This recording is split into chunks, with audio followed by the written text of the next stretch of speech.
Alors le C2E existe depuis une dizaine d'années. C'est beaucoup transformé durant toute cette période. Au départ, c'était une manifestation très liée à une formation d'université, un master international.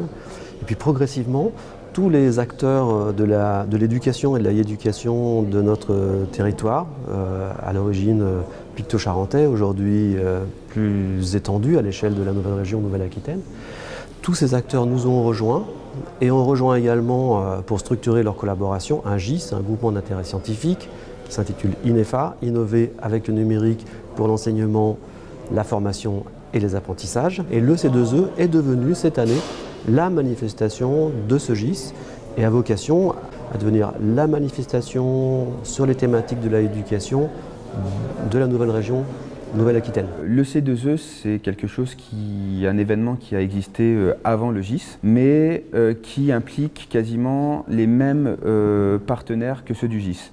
Et donc assez naturellement, de par la thématique et de par la création du GIS, il y a eu consensus sur le fait que le campus européen d'été devait devenir la manifestation du groupement d'intérêt scientifique INEFA. Dans le cadre du C2E, notre rôle est un peu particulier parce qu'on n'a pas de compétences forcément très affirmées dans le champ de l'éducation en tant que tel. Et on a la chance, dans le cadre du C2E, de consacrer quasiment les 2 premiers jours à sortir du sujet pour l'aborder par la dimension culturelle, les dimensions sociétales, etc., etc. Ce qu'on attend de nous dans le cadre de notre partenariat, qui est général avec l'université, mais spécifiquement pour le C2E, c'est d'apporter ce regard décalé, quoi. Sur la thématique, le principe ne change pas. Chaque année, nous choisissons une thématique qui nous semble être d'actualité dans le champ de l'éducation. Et le big data, ces applications sont à l'évidence, je crois qu'il est inutile de le démontrer, une très grande actualité. Et nous avons choisi 3 axes ou 3 questions principales qui ont structuré la semaine. Sans hiérarchie, première question, comment utiliser la collecte et l'analyse de données pour mieux comprendre les apprentissages des élèves et mieux les orienter, mieux orienter leur trajectoire d'apprentissage. Donc ça, c'est, disons, le Learning Analytics. Deuxième axe, deuxième questionnement, comment utiliser les techniques, modèles et méthodes du Big Data comme des ressorts de nouvelles activités d'apprentissage. Alors pour donner un exemple compréhensible, facilement accessible, c'est l'exemple des sciences participatives où de nombreuses personnes collaborent pour collecter des données et où toutes ces personnes peuvent les exploiter pour leurs propres travaux, et par exemple qui peuvent être des activités d'apprentissage. Et la troisième question qui est essentielle pour nous, à la fois parce qu'elle est très critique aujourd'hui et qu'elle est porteuse d'une dimension réflexive et citoyenne importante, c'est comment former, comment éduquer aux données et aux algorithmes qui évidemment sont associés à ces données. Le contexte international dans lequel le C2E a été créé eh bien, se lie aujourd'hui au travers des personnes qui le fréquentent et des témoignages et des travaux qui y sont présentés et qui ne viennent pas nécessairement des pays auxquels on pense le plus spontanément quand on évoque le numérique. Pour moi, Euromime, c'est extrêmement important parce que ça permet à des chercheurs, à des professeurs et à des étudiants de contextes de vie différents de regarder et de partager leur connaissance, leur expertise et de pouvoir enrichir les uns les autres. Et pour moi, si on regarde le campus européen d'été, dans ce sens-là, c'est aussi une chose qui me frappe beaucoup, c'est les liens qui sont faits avec la culture.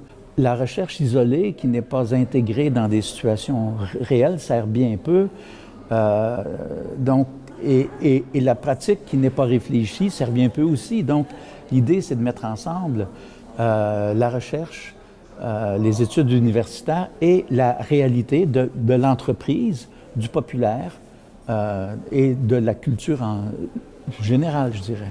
Il nous semble que la réflexion est indissociable de la pratique et inversement, et que dans une manifestation comme celle-ci, on doit non seulement croiser les points de vue, on évoquait la dimension internationale juste avant, mais aussi avoir des modalités d'intervention qui sont très diversifiées, et que les tables rondes, les conférences sont essentielles, les ateliers et les autres formes d'engagement et d'action et de pratique le sont aussi.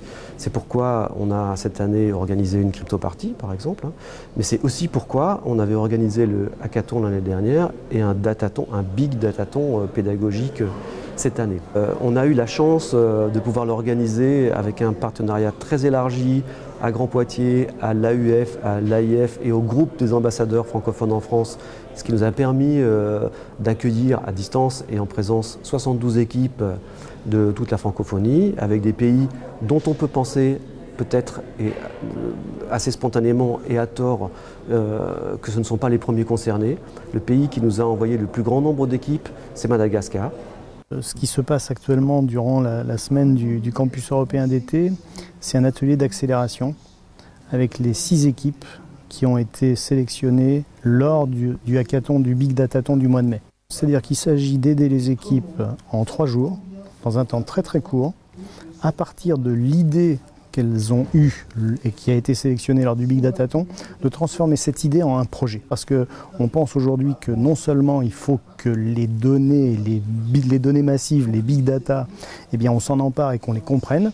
Pour les comprendre, nous on a pris l'option de dire on va demander aux utilisateurs eux-mêmes de s'engager dans des vrais projets de réflexion sur les données massives. 6 équipes, 6 projets différents, de nature différente, récolter des données autour du petit déjeuner des enfants avant qu'ils aillent à l'école, récupérer des données sur le bruit et la nuisance scolaire pour améliorer le climat scolaire, des données pour améliorer, ce qui est bien connu, les learning analytics, pour améliorer les résultats des élèves en leur offrant des parcours individualisés, des données pour orienter les élèves qui, après leur cursus scolaire, ne trouvent pas forcément un emploi.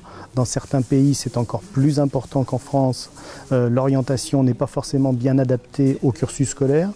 C'est aussi le lien que nous faisons avec la réalité économique de ces questions-là, puisque l'idée du processus datathon n'est pas seulement le datathon lui-même, le big datathon lui-même, mais aussi la production, nous l'espérons, de projets qui n'en resteront pas là et que l'on verra sous peu diffusés d'une façon ou d'une autre et au travers de structures qui pourraient peut-être être des startups créées par les lauréats.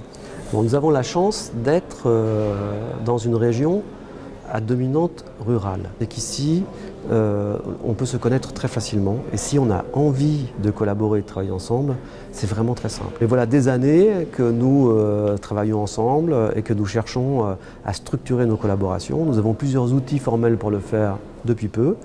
Le GIS, INEFA, le label French Tech qui est aussi très fédérateur, et puis des manifestations comme le C2E qui sont aussi des occasions annuelles, non seulement de se retrouver au moment du C2E, mais de préparer le C2E tout au long de l'année, avec une méthode de travail qui elle-même est très génératrice de collaboration, puisque tous les partenaires du C2E ne sont pas seulement ceux qui mettent la main au portefeuille pour financer une manifestation annuelle, ce sont des structures qui toutes se réunissent à peu près une fois par mois tout au long de l'année pour concevoir ensemble le programme, pour identifier les intervenants. Et ces réunions sont aussi des réunions qui favorisent bien d'autres collaborations que la production simple de la semaine du C2E.